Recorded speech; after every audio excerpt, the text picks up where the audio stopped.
Welcome to our channel. Today, we bring you news that weighs heavy on the heart.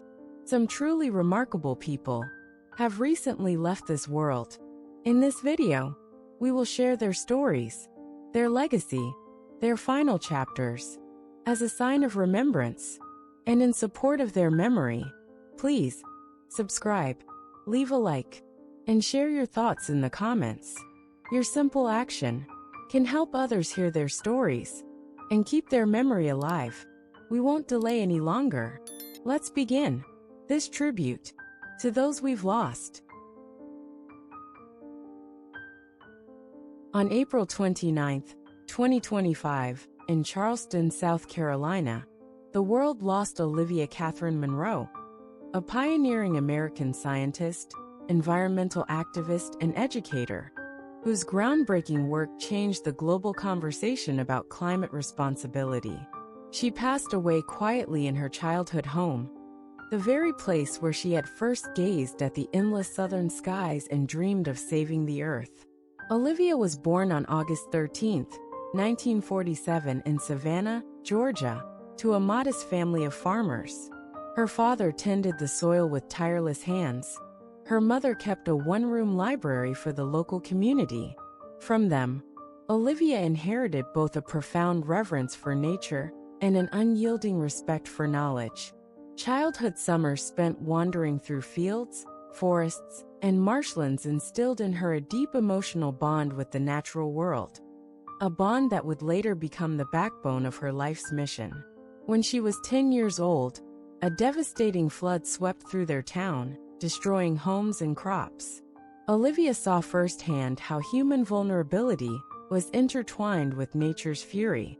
That event etched into her mind a simple but lifelong conviction: the earth must be protected not just for beauty, but for survival.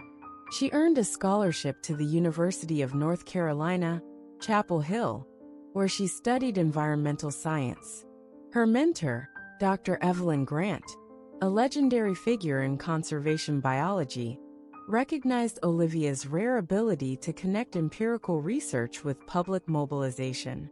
Under Grant's guidance, Olivia developed a new model for urban wetlands restoration, blending traditional ecological knowledge with modern science.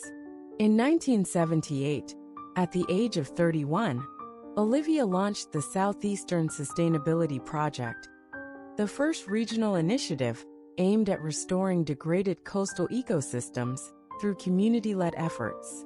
Despite fierce political opposition and scarce funding, she persisted, rallying volunteers, hosting town halls, and publishing a series of influential articles that caught national attention. Her breakthrough came in 1985, when she presented her findings at the United Nations Environmental Conference in Nairobi. Her speech, titled "The Fragile Thread," argued that protecting small local environments was the key to global resilience. It changed the tone of international conservation discourse forever. In 1986, she was awarded the Rachel Carson Environmental Prize by the United States for innovative leadership in community-driven conservation.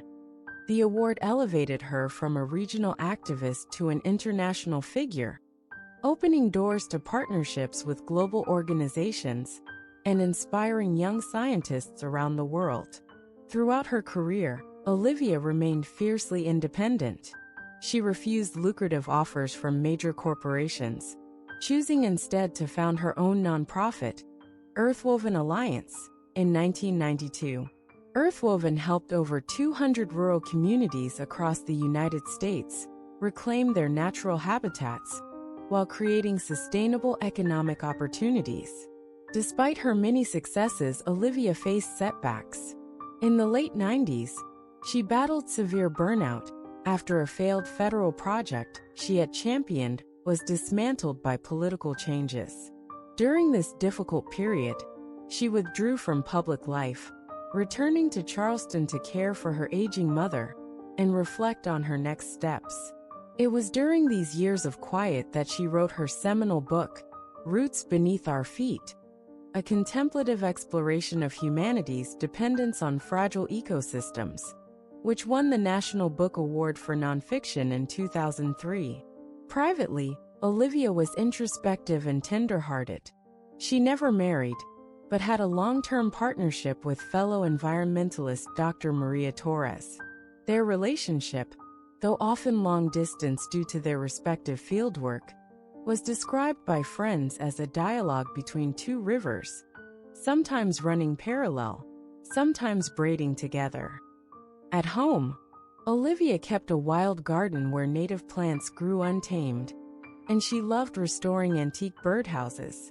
She spoke slowly, often leaving space between her words, as if giving ideas room to breathe.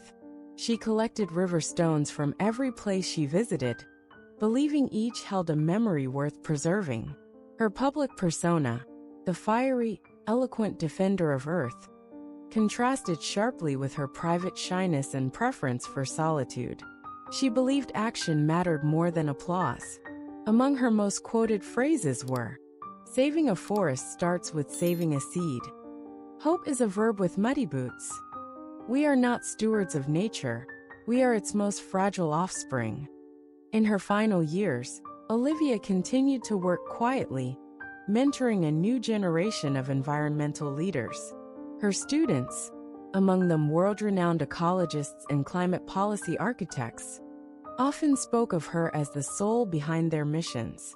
Diagnosed with ovarian cancer in 2023, Olivia faced her final chapter with the same grace she had offered the earth, with patience, dignity, and fierce gratitude.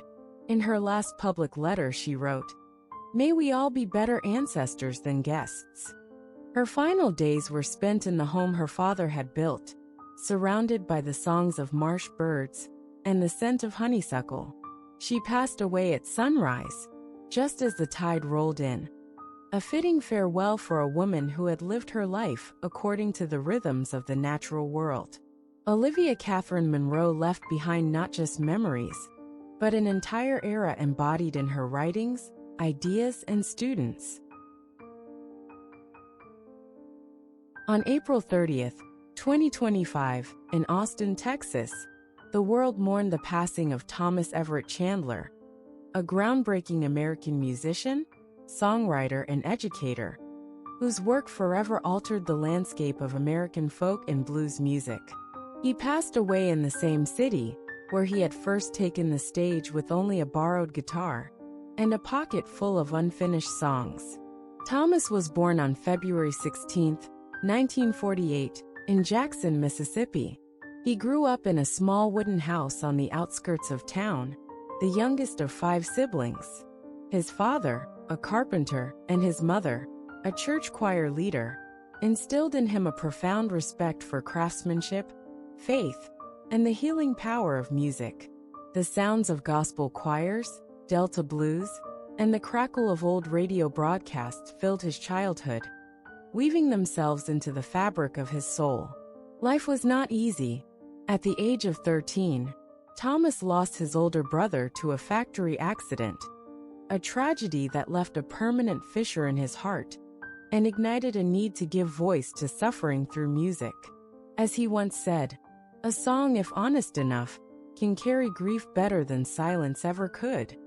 After high school, Thomas hitchhiked to Memphis, surviving on odd jobs and open mic earnings.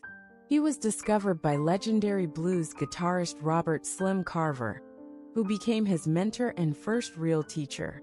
Under Slim's guidance, Thomas learned that music was not about perfection, but about presence, about standing inside the storm and singing anyway. In 1974, Chandler released his debut album, Dirt Roads and Daydreams, a raw, blisteringly honest collection of songs that spoke of loss, longing, and resilience.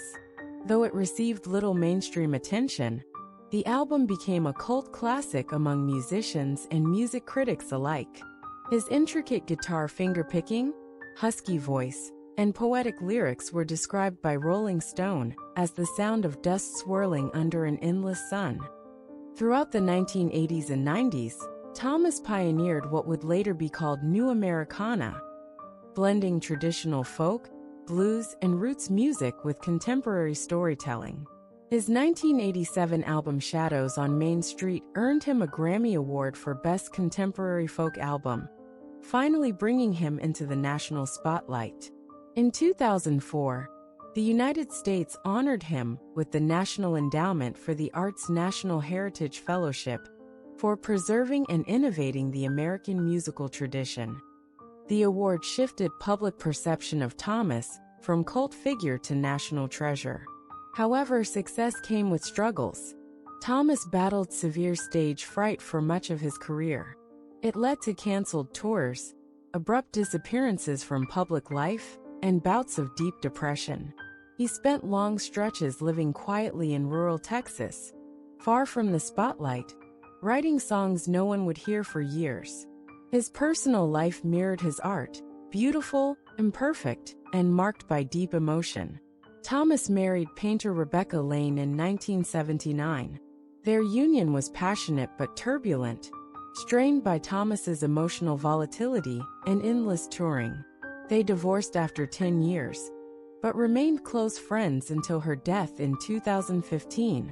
They had one daughter, Amelia, who became a poet and often described her father as a man stitched together from music and apology. At home, Thomas was an introvert, tending a small vegetable garden, keeping stray cats, and filling notebooks with unfinished verses.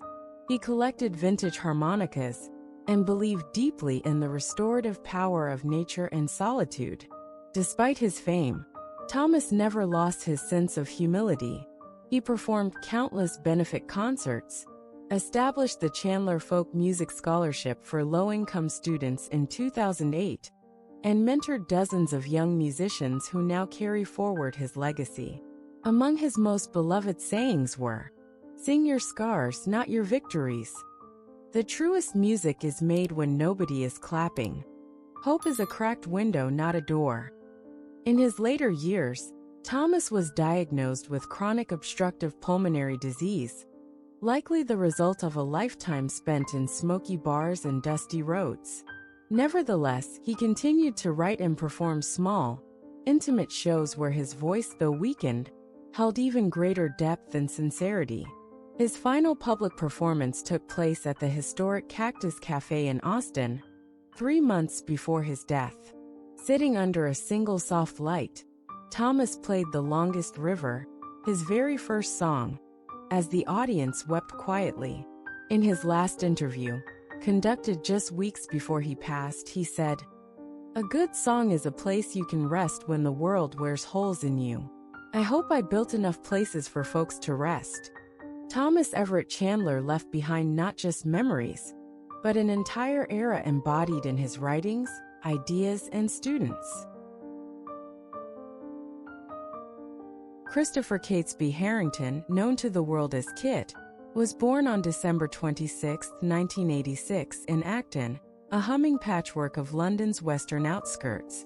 Acton in those years was a working-class crucible, neither the grand storybook London tourists dreamed of, nor the stifled suburbs that lined the motorways. It was a place where red brick terraces leaned together like conspirators, where corner shops carried the sense of fresh bread in yesterday's rain, and where life pulsed with a quiet, industrious rhythm. The winters were gray and heavy, the streets shining under the dull light of early sunsets, but inside the walls of his childhood home, the world was warmer, full of imagination and the fragile, essential hope of dreams not yet dared. Kit was born to Deborah Jane Catesby, an accomplished former playwright and creative spirit, and Sir David Richard Harrington, the 15th Baronet Harrington, who worked in the world of business, quietly bearing the fading echoes of aristocracy in a modern world. Deborah was the soul of the house, articulate, probing, possessed of a mind that loved story and satire. David was steadier, pragmatic, a man who measured life carefully but loved deeply. Together they cultivated a home where imagination was not only allowed but nurtured. They valued curiosity over conformity, empathy over arrogance, and although the Harringtons' lineage stretched back to Charles II, their household was one where polish mattered less than integrity. Kit had an older brother, John, and between them bloomed a rivalry that was more brotherhood than battle. Childhood in Acton was a tightrope walk between make-believe and mild melancholy. Games played in small back gardens, epic battles fought with wooden swords, long evenings spent curled up with books, losing himself in tales of ancient heroes, dragons, and lost kingdoms. Early on, Kit learned that escape could be built from words and willpower alone. From the beginning, he was a study in contrasts. Shy yet fearless when performing, introspective but able to command a room when called upon. He was a boy who could spend hours examining the architecture of a spider's web, or the way the wind sculpted the tops of hedgerows. Yet when asked to stand before family and recite a poem or tell a story, he blossomed, voice clear, eyes bright with hidden fire. You could see it, Deborah would later say. He wasn't just speaking the words, he was becoming them. School years were a patchwork of both trial and triumph. Kit attended Southfield Primary School and later the prestigious Chantry High School, before moving on to Worcester Sixth Form College. He was not the loudest boy in class, nor the star athlete. Instead, he carried the sort of presence that teachers and classmates alike instinctively respected. His favorite subjects were history and English, both windows into human nature, both places where he could indulge his insatiable curiosity about why people chose to act, to betray, to love, to lose. There were struggles too. Kit was not immune to the invisible bruises adolescence often leaves. He wrestled with self-doubt, with the feeling, common to those who dream beyond their circumstances, that he was somehow not enough, not yet. Yet it was in these years that a teacher, recognizing the subtle gravity he carried, suggested he consider acting seriously, not as a hobby but as a craft. It was a school production of Waiting for Godot that first cracked open the future. On a small, unremarkable stage beneath a single spotlight, Kit lost himself or found himself in a character for the first time. The applause that night was a revelation. It wasn't the clapping he remembered later, but the silence just before it. That breathless moment when he felt connected to something larger than himself. Determined to refine his craft, Kit enrolled at the Central School of Speech and Drama, part of the University of London. There, he trained among peers who were as hungry as he was, navigating the brutal discipline of voice work, movement, text analysis. The days were long, the criticism sharp, but Kit thrived. He learned to break himself down and rebuild, to pour pain, doubt, and desire into characters that would breathe because he believed in them. Professors spoke of his intensity, a focus that was not about ambition, but about a need, a bone-deep need to make something real. His first major professional break was in theater. In 2008, barely out of school, he landed the role of Albert in the original production of War Horse at the National Theatre. Night after night, he rode the invisible horse into the hearts of audiences, his performance raw, urgent, unforgettable. Critics noticed, directors noticed, and soon casting agents came calling. Then, in a twist of fate, a project came that would redefine him. Game of Thrones, a sprawling epic adapted from George R.R. Martin's novels, was casting an ensemble of unknowns. Kit auditioned for the role of Jon Snow, the brooding bastard son of Ned Stark, and landed it. His life changed overnight, though at first he barely noticed. "It felt like another job," he once said. "I had no idea what we were unleashing. But unleash it they did." As Game of Thrones grew from cult fantasy to global phenomenon, so too did Kit's fame swell. His portrayal of Jon Snow was haunted, a portrait of honor in a dishonorable world. Viewers fell in love with his quiet strength, his vulnerability, the aching loneliness behind the armor. Awards followed, magazine covers, endless interviews. Yet fame sat uneasily on Kit's shoulders. He described it as wearing a mask everyone recognized, but feeling invisible behind it. Off-screen, he wrestled with anxiety, with the paralyzing fear of not living up to the expectations foisted upon him. There were battles with alcohol, stints in rehabilitation clinics, nights when the weight of carrying the world's sorrowful hero almost crushed the man beneath the costume. "I lost myself a little," he confessed years later. I had to find out who I was without the sword, without the title. Through it all, love anchored him. On set, he met Rose Leslie, the actress who played Ygritte, his character's fiery wildling lover.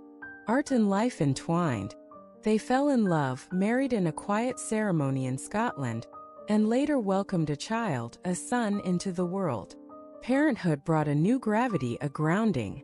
"You are the watcher on the wall," Kit wrote once in a journal entry to his newborn. "You are the sword in the darkness. For you I will be better." There were failures too. Projects that flopped, performances that critics panned, moments when he doubted if he had anything left to offer beyond Jon Snow's heavy shadow.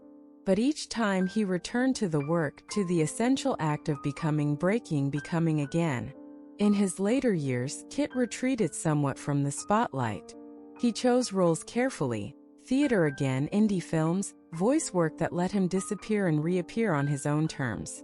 He taught occasional masterclasses in acting, speaking quietly to students about honesty, about the sacredness of vulnerability. "Fame," he would say, "is a river you cross. The important thing is what you carry with you to the other side." He grew older with grace. Silver crept into the dark curls. His voice deepened into a rougher, richer music. Illness touched him only lightly, like a respectful visitor. In his last years, he lived on a small farm with Rose and their children, tending gardens, writing, reading voraciously. He never fully escaped the pull of art, nor did he want to. His final project, a one-man stage play about grief and resurrection, ended with a standing ovation so fierce it shook the rafters. When Kit Harington passed quietly on a cool spring evening, surrounded by the smell of rain and the warm weight of family hands in his, the world paused, the way it does when something true is lost. Tributes poured in, not just from celebrities, but from those who saw in him a mirror of their own struggles, their own silent battles. Kit was remembered not for being a star, but for being something rarer. A storyteller who carried our sadness, our hopes, our impossible dreams, and made them real for a little while. He gave voice to the broken and made them beautiful. His legacy lives not only in the lines he spoke, but in the spaces between them, the silences, the half-smiles, the haunted eyes that said, "I know you. I am you." And so, somewhere beyond the wall of time and memory, the boy who dreamed of dragons still rides under endless gray skies, still keeping watch, still carrying the light.